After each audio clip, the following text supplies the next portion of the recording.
네, 성도 여러분 한 주간 평안하셨습니까? 네, 교과토의 시간입니다. 네, 그리스도 안의 쉼이잖아요. 이번 기회에 계속해서 반복해서 말씀을 드립니다. 핵심 주제가 두 가지 키워드라고 말씀드렸죠. 바로 그리스도 안에서의 참된 쉼 그리고 그것을 방해하는 불안입니다. 그래서 이러한 두 가지의 핵심적인 단어를 가지고 성경의 전체 내용을 바라보고 있습니다. 특별히 더위 때문에 아프거나 괴로워하지 마시고 하나님 안에서 쉼을 누리시길 간절히 바랍니다. 네, 사과였죠. 우리 쉼의 대가라는 제목이었습니다. 쉼의 값이라는 이야기죠. 이 말씀 보시면 여러분 다 공부하셨겠지만 이 제목은 두 가지의 의미가 있는 것으로 제가 생각하게 되었어요. 다윗의 그 실패 경험담이 나오잖아요. 하나는 다윗의 잘못된 쉼의 값입니다. 그리고 다윗의 회복, 하나님께서 용서해 주시는 것을 통해서 참된 쉼의 값, 이 두 가지를 이야기하고 있다고 생각을 하게 되었습니다. 여러분 여기 작은 사파가 나와 있잖아요. 이 사파의 의미를 어떻게 보셨나요? 무엇을 하고 있는 것 같습니까? 저한테는 이렇게 보이더라고요. 이 사람이 이렇게 고개를 이렇게 숙이면서 겸손하게 하나님 앞에 고백하는 것 같았어요. 자기의 죄를 자복하고 용서를 구하고 하나님과의 관계를 회복하려고 이렇게 간구하는 모습인 것으로 저에게 보였습니다. 오늘은 이 도입 부분을 좀 먼저 말씀을 좀 드릴게요. 이런 이야기가 나오죠. 세상에 희한한 상품과 서비스들이 많은데 이 쉼을 또 팔더라. 그래서 이러한 쉼을 얻기 위해서 기꺼이 사람들은 뭐를 지불해요? 값, 돈을, 비용을 지불하는 것이죠. 그런데 우리가 늘 누려야 되는, 소망해야 하는 참된 쉼도 역시 뭐가 있다는 거예요? 값이 있다고 하는 것입니다. 그래서 많은 사람들이 세상의 지혜는 뭐 사람이 잘 계획하고 노력하면 미리미리 잘 준비하면 쉴 수 있다 말하지만 그것은 아니라는 겁니다. 영적인 지혜가 없는 것이죠. 바로 이 다윗의 경험을 통해서 값이 필요하다는 것을 우리도 배울 수가 있다는 것입니다. 이번 주 연구 범위, 이 다윗의 아주 이 끔찍한 죄를 범하고 또 용서를 구하고 하는 그런 장면들이죠. 사무엘하 11장 1절로 27절 다윗의 간음과 살인 교사를 저지르는 그 장면들이 나오고요. 12장 그 다음 장이죠. 선지자 나단을 통해서 하나님께서 다윗에게 정죄를 선포하시고 마침내 간음을 통해서 태어난 아기가 죽는 일도 벌어지게 됩니다. 창세기 3장 1절로 8절에 있는 말씀도 연구 범위였는데요. 바로 사단이 뱀을 통해서 아담과 하와를 범죄하게 한 내용. 그리고 요한 1서 1장 9절 말씀이었습니다. 만일 우리가 우리 죄를 자백하면 그는 미쁘시고 의로우사 우리 죄를 사하시며 우리를 모든 불의에서 깨끗하게 하실 것이죠. 이번 과의 주요 내용은 다윗의 인생 가운데 가장 큰 슬픈 사건이었습니다. 그리고 그 사건이 우리에게 주는 교훈을 말해주고 있죠. 이번 과를 연구하면서 저는 이과 기억절이 다시 한번 생각났어요. 고린도전서 10장 11절에 그들에게 일어난 이런 일은 본보기가 되고 또한 말세를 만난 우리를 깨우치기 위하여 기록되었느니라. 다윗의 이 경험은 참으로 추해요. 너무 내밀해요. 민망스럽고 망측합니다. 그런데 이것이 세세하게 기록이 되어 있어요. 왜냐하면 그것이 성경을 읽는 독자들, 특별히 우리들에게 큰 교훈을 주고 있기 때문이죠. 정말 믿음으로 말미암는 의의 진수, 이런 것들이 나와 있기 때문이라고 하는 것입니다. 아까 쉼의 값 말씀드렸죠. 잘못된 쉼의 값과 그 결과가 있었습니다. 지금 잘못된 쉼의 값과 참된 쉼의 값을 제가 좀 저의 생각들을 말씀드리겠는데 이것이 이번 과의 전체 개요이면서 요약이라고 보셔도 되겠습니다. 다윗이 자만하고 나태해져서 잘못된 쉼을 추구하였습니다. 어떤 쉼이 잘못된 쉼이에요? 하나님을 배제한 쉼이에요. 하나님 밖에서 하나님을 떠나서 쉬려고 하는 거예요. 영적인 의무와 책임을 저버리고 그냥 에이 쉬어보자 이렇게 잘못된 쉼을 추구했었어요. 그런데 값을 지불할 수밖에 없었습니다. 그것을 위해서 하나님을 희생했어요. 하나님을 배제시켰어요. 그리고 원칙을 희생했습니다. 하나님의 율법을 내려놨죠. 그거를 따르지 않았습니다. 결과는 어땠어요? 끔찍했습니다. 사탄 마귀의 게임에 빠질 수밖에 없었고 범죄하게 되었고 아차 잘못됐다고 생각했을 때 그걸 수습하려고 하다 보니까 더 엄청난 짓을 저지를 수밖에 없었습니다. 개인은 물론이요 가족과 공동체 결국은 이 나라까지도 큰 어려움을 겪게 되었습니다. 재난을 당한 것이죠.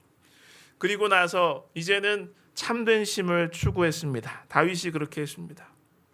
참된 쉼은 그리스도 안의 쉼입니다. 하나님과 함께 쉬는 거예요. 내 마음대로가 아니라 주님의 뜻대로 행동하는 데서 오는 쉼입니다. 근데 그 값은 그것을 위한 값은 나의 죄악입니다. 나의 죄악을 지불해야 돼요. 진실한 자복과 회개로 내 죄를 하나님께 드리는 겁니다. 나의 자아를 포기하는 것, 내 고집과 내 생각을 포기하는 것입니다. 내 마음대로 살아도 내 뜻대로 살아도 내 삶은 별 문제 없어라는 이런 대단한 착각, 이러한 자기 생각을 버리는 것입니다. 이것이 값이에요. 그 결과로 죄의 용서를 경험하게 되는 것이죠. 다윗이 그것을 경험했잖아요. 그리고 하나님과의 다시 친밀한 관계가 회복되었습니다. 그래서 개인과 공동체가 이 죄의 결과로 여러 좀 복잡하다는 시련을 겪을 수밖에 없었지만 그 안에서 하나님의 구원이 있었어요. 그리고 이러한 경험을 통해서 비록 죄를 범한 것은 참으로 안타깝지만 이런 회복의 경험 자체가 다른 사람들에게 전도가 되는 거예요. 이렇게 하면 되는구나. 하나님께서 우리를 이렇게 용서해 주시고 이렇게 관계를 회복시켜 주시고 어려움 가운데도 소망을 주시는구나. 그래서 다른 사람들에게 그것이 교훈이 될 수가 있었다고 하는 것이죠. 이것이 전체적인 이번 과의 내용이었다고 생각을 합니다. 그래서 이런 걸 생각하면서 저는 이런 말을 한번 떠올려 보았습니다. 여기 제목처럼 이렇게 했는데 보시는 분들도 함께 같이 한번 읽어보실까요? 함께하면 살고 혼자하면 죽는다. 우리가 흔히 우리나라에 이런 말 있잖아요. 뭉치면 살고 흩어지면 죽는다. 그런데 우리 그리스도인 삶에서는 무엇이든지 어느 분과 함께 누구와 함께 주님과 함께 하면 살고 나 혼자 하면 죽는 거예요. 쉼이든 무엇이든. 그래서 무엇이든지 주님과 함께 하면 이겨낼 수 있습니다. 영생을 얻게 되고 승리하고 마침내 주님과 함께 나도 덩달아 영광을 누리게 되는 거예요. 그런데 무엇이든지 아무리 내가 익숙하다 할지라도 나 혼자 하려고 하면 결국은 실패하는 것입니다. 멸망당하고 패배하고 치욕을 맛보게 되는 것이죠. 그래서 주님과 함께하면 참된 쉼을 얻고 나 혼자 쉬게 되면 나 혼자 쉬려고 하면 요한계시록 14장의 말씀처럼 결국은 밤낮 쉼을 얻지 못하게 되는 것입니다. 진짜 쉼을 얻지 못하게 되는 것이죠. 자, 우리 사과 기억절 함께 보시겠습니다. 같이 암송 혹은 읽어보실까요? 하나님이여 내 속에 정한 마음을 창조하시고 내 안에 정직한 영을 새롭게 하소서. 시편 51편 10절. 이것이 다윗이 깊은 끔찍한 경험을 통해서 나는 이제 항복합니다 이렇게 하나님께 고백하는 거예요.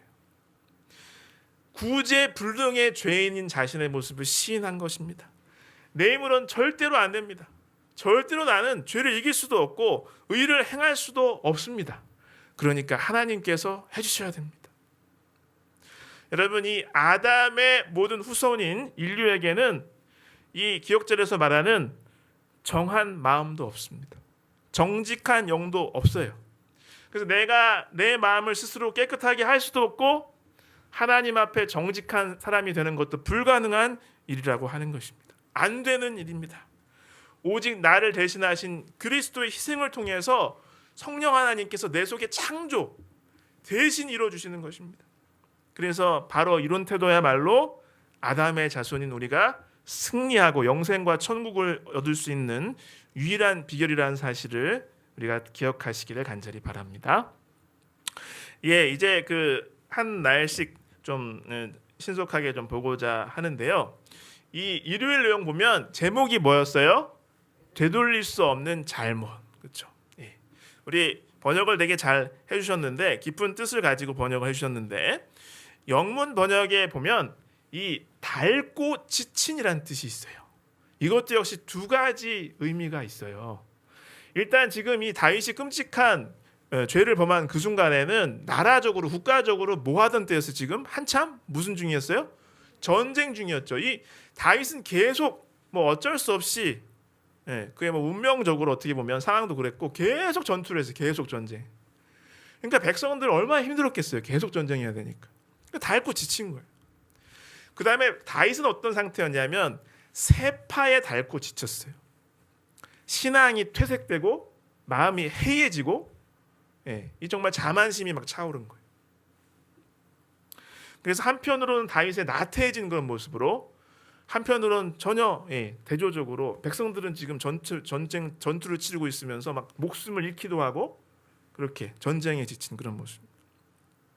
자, 우리 본문의 말씀을 보기 전에 이 내용이 정말 부자 선지자에 되게 잘 설명이 되어 있어요. 우리 뭐 시간 관계상 다 읽지는 않겠는데요. 이게 사람이 칭찬을 받게 되면 굉장히 교만해질 위험이 있다라는 것이죠. 자신의 힘을 의지하게 되면 실패하는 거예요. 결국 타락하게 되는 것이죠. 이 바로 다윗이 지금 이런 상황이었다는 거예요. 그래서 우리의 마음을 하나님으로부터 떠나가게 하고 자신을 의지하게 하면 사탄막인 성공해요. 그래서 성경은 계속해서 뭐냐면 너 자신을 의지하지 마라. 누구를 의지해라? 그리스도만 의지해라. 하나님만 의지해라. 성령님의 지시를 따라라. 그 얘기를 하고 있다는 거죠. 이 다윗의 일화의 교훈이라는 거예요. 그래서 다윗이 이렇게 엄청난 짓을 저지르게 된 시초가 뭐냐면 이제 편해진 거예요. 할만하고 경험도 쌓이고 잘 돌아가는 거예요. 자꾸 자기를 의지하기 시작하는 거 만족하고 또한 물이 들었어요. 서서히. 그러니까 나라가 안정되고 나라가 강성해지니까 자꾸 뭐냐면 다른 이웃 나라의 왕처럼 자기가 행동하려고 하는 거예요. 이스라엘 나라의 왕인데 주변 나라 왕처럼 행동하려고 하는 거예요. 자꾸 물이 들어서. 그게 문제였어요. 그래서 사탄은 이 사람을 하나님을 의지하는 것을 못하게 그리고 포기하게 그만두게 만들면 성공하는 거예요. 결국 사탄 마귀가 그래서 다윗을 이렇게 범죄하게 만들었다고 하는 거죠. 서서히 마음이 변하게 되었고 나태해진 속에서 범죄를 하게 되었다는 것이죠. 우리 성경 말씀을 좀 보겠습니다. 사무엘하 11장 1절로 5절인데요.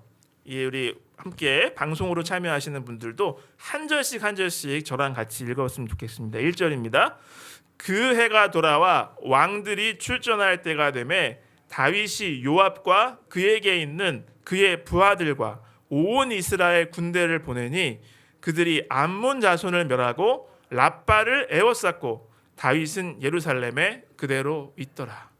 성경의 표현에 보면 이전의 전투와 같은 그런 급박함이나 절실함이 있어요, 없어요? 없어요. 여기 부조와 선지자에 보면 이제 전쟁이 일어나긴 일어났는데 다윗이 처음엔 갔어요. 갔는데 잘 풀려가지고 거의 이기게 생긴 거예요. 그러니까 뭐 요압 잘하잖아요. 싸움 같은 거 잘하고 교활하고 워낙 잘하고 뭐 내가 굳이 있을 필요 있나? 뭐 다 끝났는데 거의 집에 온 거예요 그냥. 여기 보면 성경의 표현은 그냥 을의 다른 국가에서 전투하기 좋은 전쟁 벌이기 좋은 날씨가 돼서 전쟁을 하는 게 그런 풍습이었기 때문에 마치 같이 전쟁을 한 것처럼 돼 있어요. 그러니까 이제 일상이 된 거예요. 매너리즘에 빠진 것처럼 이렇게 나타나 있죠. 제가 어제 그 예배드리고다 말씀을 들으면서 또 다른 새로운 깨달음을 얻게 되었는데 다시 한번 깨닫게 되었는데 익숙해지는 게 너무나 무섭다는 거예요. 익숙해지는 게. 사람이 익숙해지면 무슨 착각을 하냐면 내가 그것을 다 아는 줄 착각한다는 거죠. 막상 해보면 몰라요. 아는 게 아무것도 없어요. 근데 익숙해지면 다 아는 줄 알아요. 그래서 지금 다윗은 전쟁터에 있지 않고 집에서 그냥 쉬고 있는 것이 맡겨놓고 2절 읽겠습니다.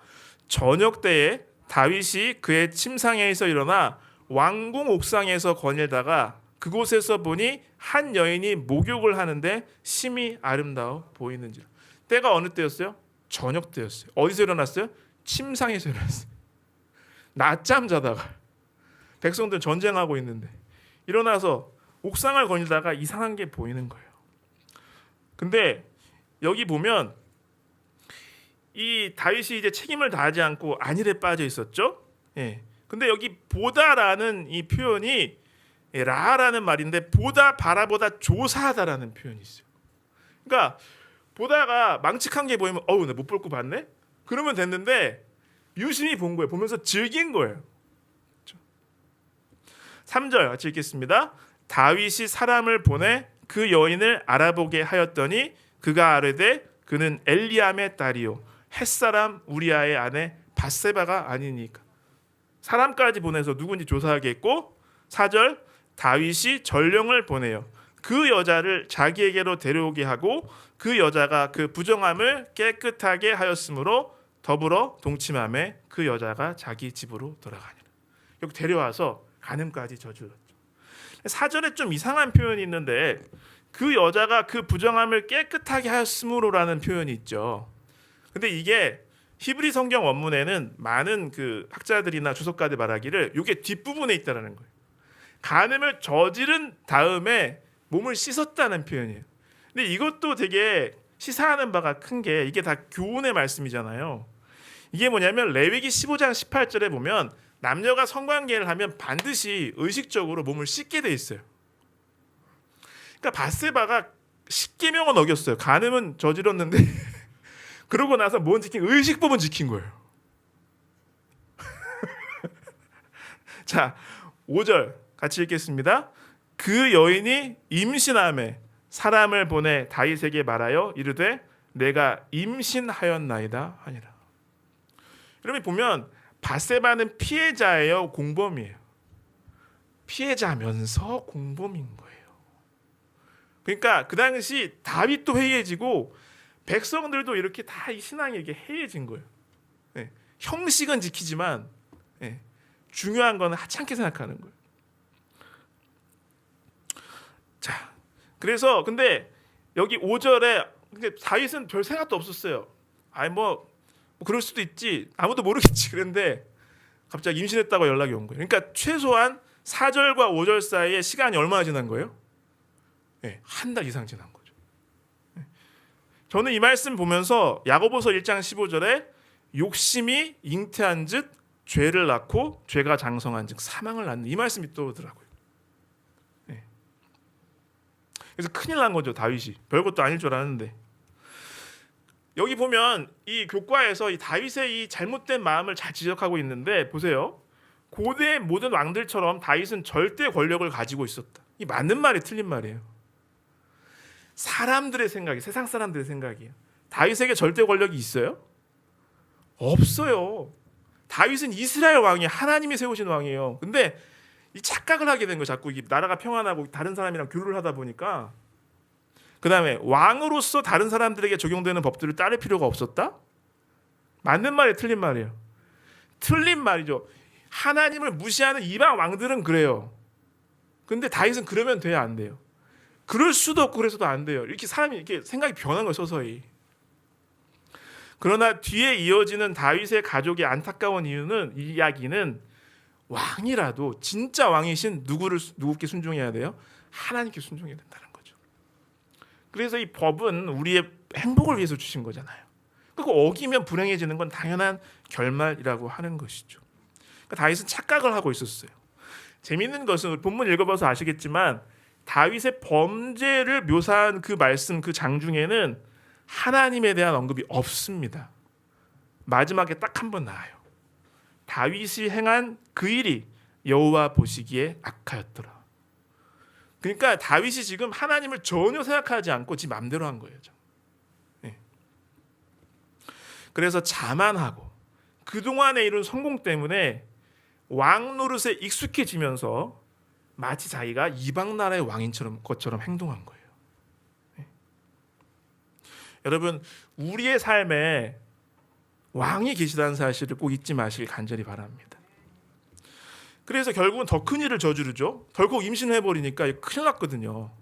그 여자도 문제가 되고, 이게 문제를 드러나다 보면 결국은 뭐예요? 나의 잘못도 드러나게 되니까 이제 감추기 위해서 더 큰 일을 저지르죠. 그래서 아시다시피 우리아를 소환합니다. 전쟁이 급한데도 불구하고.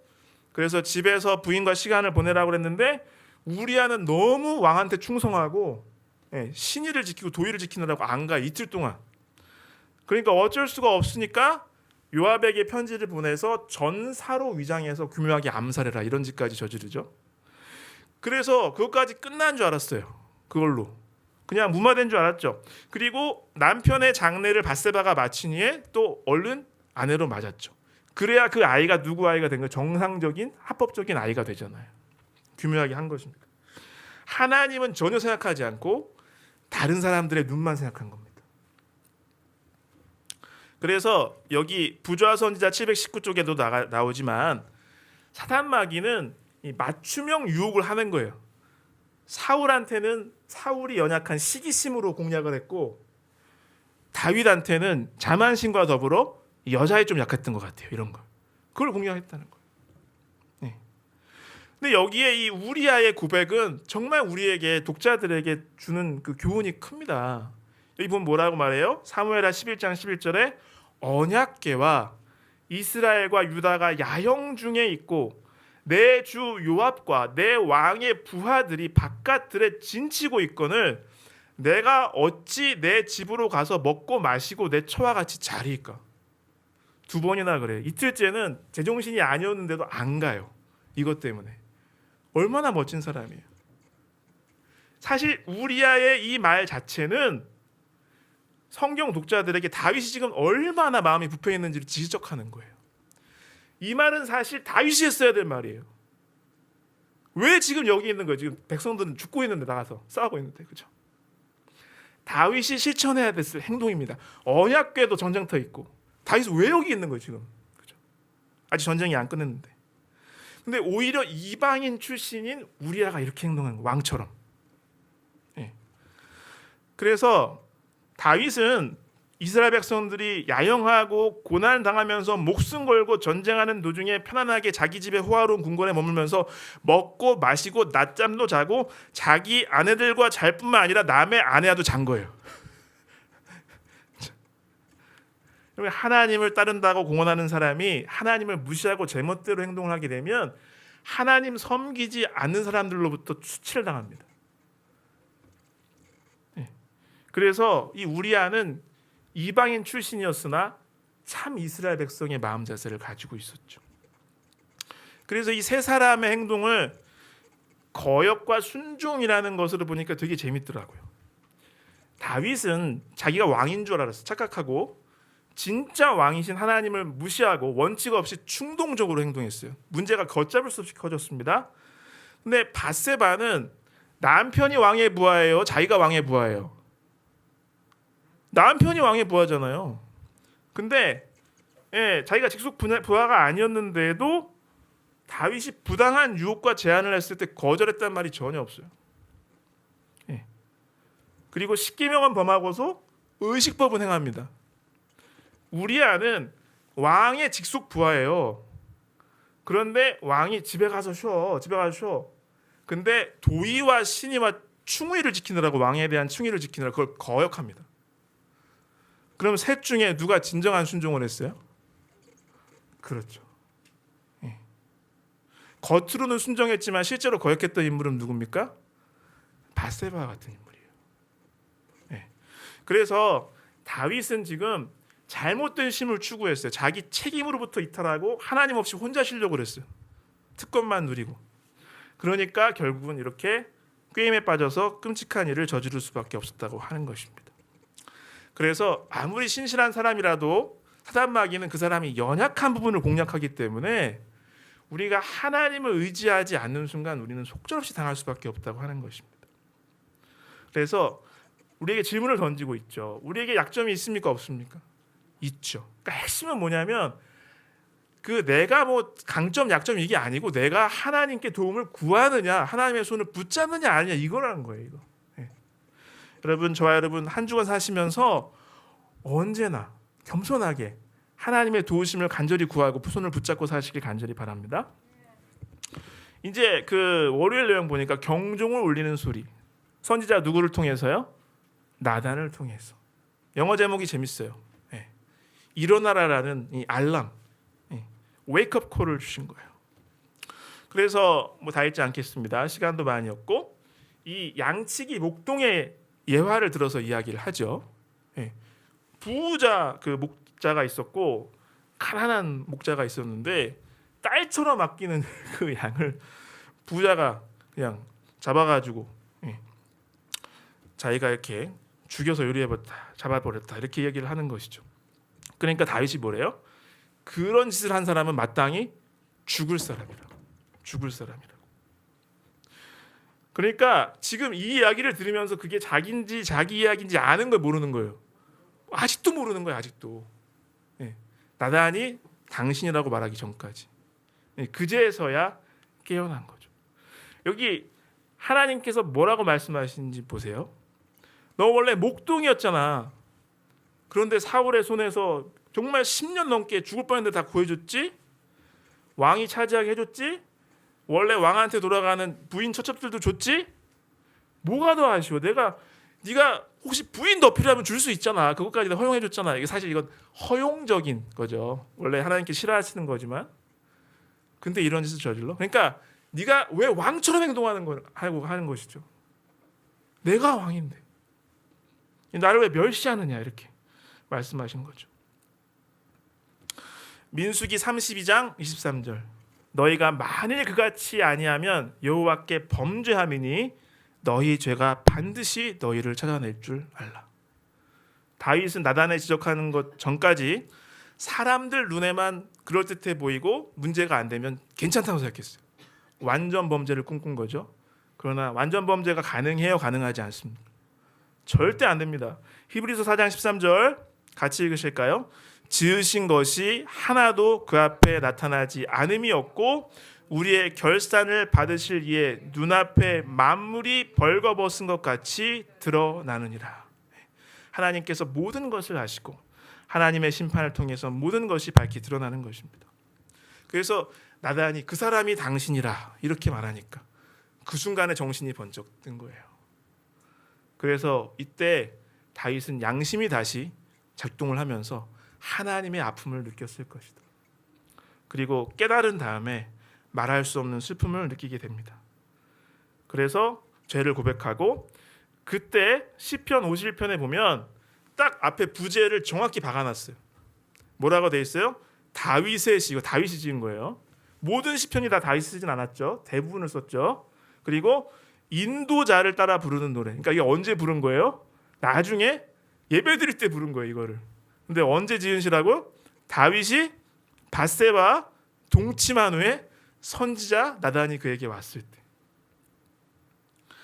하나님이여 주의 인자를 따라 내게 은혜를 베푸시며 많은 긍휼을 따라 내 죄악을 치워주소서. 나의 죄악을 말갛게 씻으시며 나의 죄를 깨끗이 제하소서. 물은 나는 내 죄가를 아오니 내 죄가 항상 내 앞에 있나이다. 4절 내가 주께만 범죄하여 주의 목전에 악을 행하였사오니. 이건 무슨 뜻이냐면 강조한 거예요. 그러니까 밧세바와 우리한테도 몹쓸 짓을 저질렀지만 그동안에 내가 이게 하나님께 잘못했다는 생각을 했어요, 못했어요? 못했는데 이제 깨달은 거예요. 이게 하나님께 너무나 내가 죄를 졌구나. 강조하는 표현이라고 저는 생각을 했습니다. 주께서 말씀하실 때 의로우시다 하고 주께서 심판하실 때 순전하시다 하리다. 내가 죄악 중에서 출생하였으며 어머니가 죄 중에서 나를 잉태하였나이다. 보소서 주께서는 중심이 진실함을 원하시오니 내가 지혜를 은밀히 가르치리이다. 그래서 이렇게 쭉 고백을 하고요. 나단이 하나님도 용서하셨습니다. 그러나 필연적인 아주 심각한 결과들이 올 것입니다. 이렇게 이야기를 합니다. 그래서 다윗은 깨달았다는 거죠. 우리가 하나님과의 관계가 틀어지면 참된 쉼이 없습니다. 우리가 하는 모든 잘못들은 결국 하나님의 마음을 지극히 아프게 하고 하나님이 상처를 드리고 하나님께 죄를 범하는 거라는 거죠.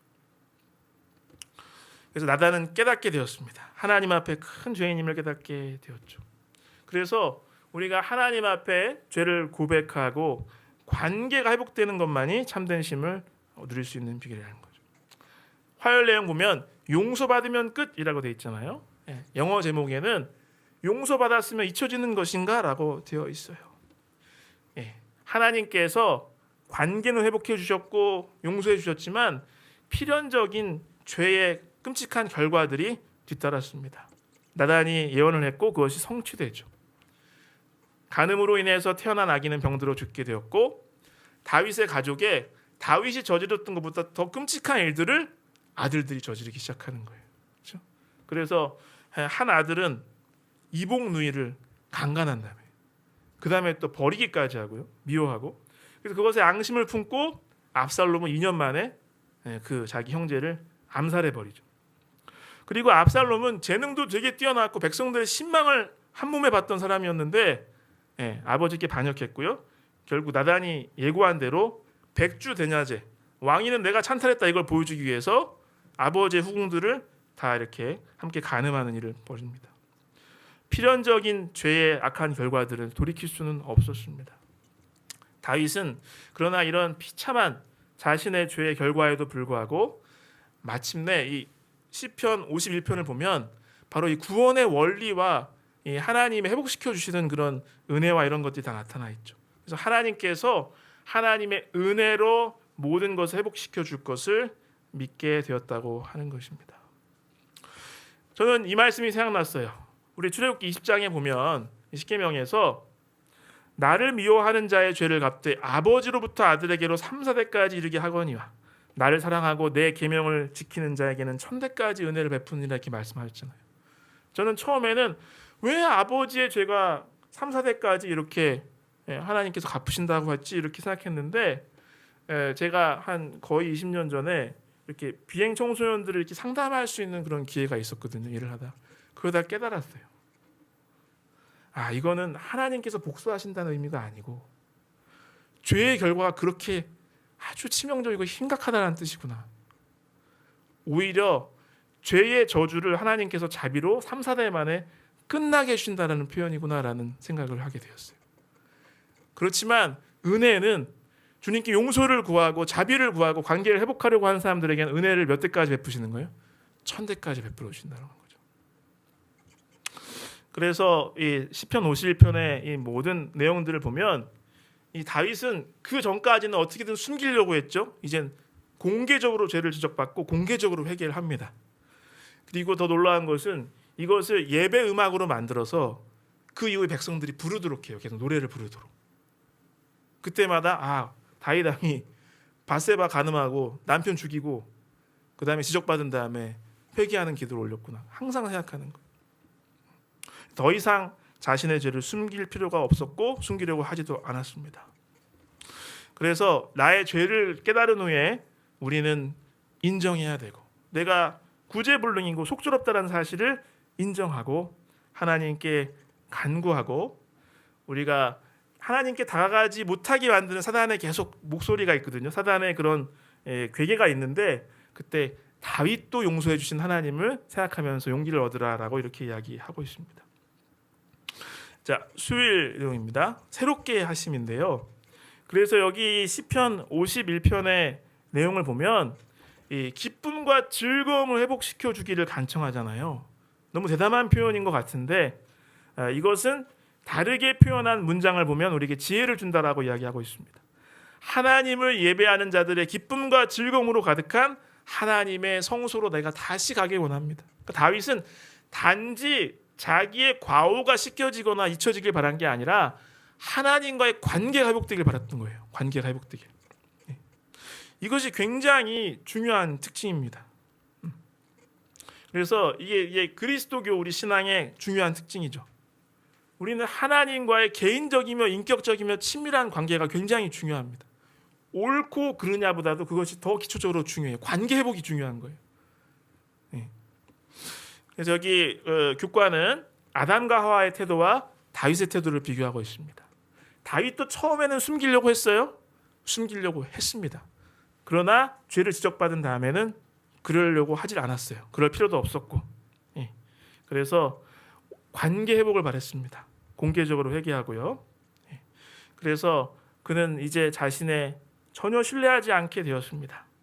하나님을 전적으로 의지해야 승리할 수 있다라는 것을 깨닫게 되었다고 하는 것이죠. 예. 죄책감으로부터 자유로워지고 기쁨과 즐거움을 경험하기 위해서 우리를 그것을 못하게 가로막고 있는 것이 있다면 그것을 넘어서야 된다는 것입니다. 주님께 도움을 요청해라고 하는 것이죠. 목요일 내용은 간단하게 말씀드리면 서두에서 개요에서 말씀드렸듯이 바로 이러한 실패와 회복의 경험 자체가 다른 많은 사람들에게 교훈이 되고 그 자체가 전도가 된다는 것이죠. 나의 성공하고 잘한 경험이 아니라 내가 실패하고 심한 죄를 범했지만 어쩔 수 없는 속절없는 나를 주님께 나가고 용서를 구했을 때, 자복했을 때 하나님께서 나를 회복시켜 주시고 고통 중에도 희망을 품도록 치유해 주셨다. 이 자체가 복음이라는 것입니다. 그래서 이것이 내밀한 것들이 상세하게 성경에 기록되어 있다고 하는 것이죠. 기록되었다고 하는 것이죠. 예, 요한일서 1장 9절은 그런 의미에서 시편 51편의 요약이라고 말하고 있습니다. 요한일서 1장 9절 함께 읽겠습니다.